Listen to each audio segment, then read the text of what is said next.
Juicy চিকেনে বেশি নাড়তে নেই, তাহলে এই মাংসের খণ্ডগুলো বড্ড বেশি ভেঙে যায়।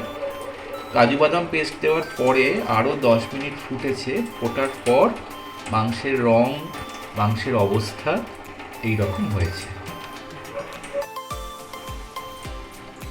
জুসি খাওয়ার ইচ্ছে হয় তাহলে এই অবস্থায় নামিয়ে নেওয়া যেতে পারে। এই অবস্থাতে ধনেপাতা ছড়িয়ে যে মশলাটা তৈরি করা হয়েছে সেটার উপরে স্প্রিঙ্কল করে নামিয়ে নেওয়া যাবে।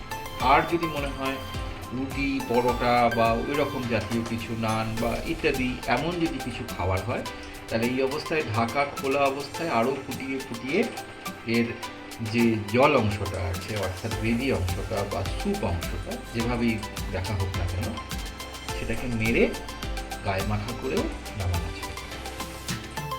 না দিলেও চলে, কিন্তু গার্নিশিংয়ের জন্য ধনেপাতা দিচ্ছি, সেটা খুব সামান্য পরিমাণ, ভীষণ সামান্য পরিমাণ ধনেপাতা দিচ্ছি।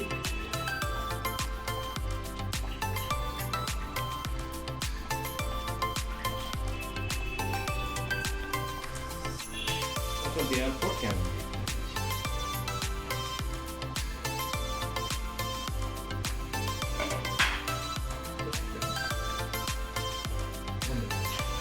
মাংস অলমোস্ট রেডি। ধনেপাতা দেওয়ার পরে এখন মাংসটা দেখতে এরকম হয়েছে। মাংস একদম রেডি হয়ে গেছে, আর কিচ্ছু করার দরকার নেই। এখানে মাংসকে কিন্তু জুসি রেখেছি, একটু বেশি ঝোল রেখেছি, বেশি স্যুপ রেখেছি। মনে করলে সেই স্যুপকে শুকিয়ে ফেলা যায়। এরপরে আমি গ্যাস বন্ধ করে দেবো, দিয়ে যেহেতু লেমন চিকেন, লেমনের মূল ফ্লেভারটা আনার জন্য ওপর থেকে লেমন ছড়িয়ে দেবো। এটাই ফাইনাল দেখাচ্ছি। এখন দিচ্ছি, তাতে করে শুধু লেমনের ফ্লেভারটাই থাকবে। এখন গ্যাস পুরো বন্ধ।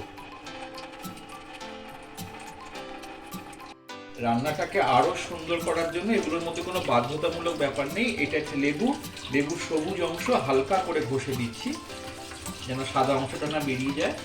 এটা তেতো হয়ে যাবে, এটা কিচ্ছু নয়, এটা শুধুমাত্র রান্নাটাকে আরও সুন্দর করার জন্য, যেন সাদা অংশটা বেরিয়ে না যায়। পাকা লেবুও দেওয়া যায়, পাকা লেবুরও সেই হলদে অংশটা দিতে হবে। যাই হোক, আমি একটা সবুজ লেবু জাস্ট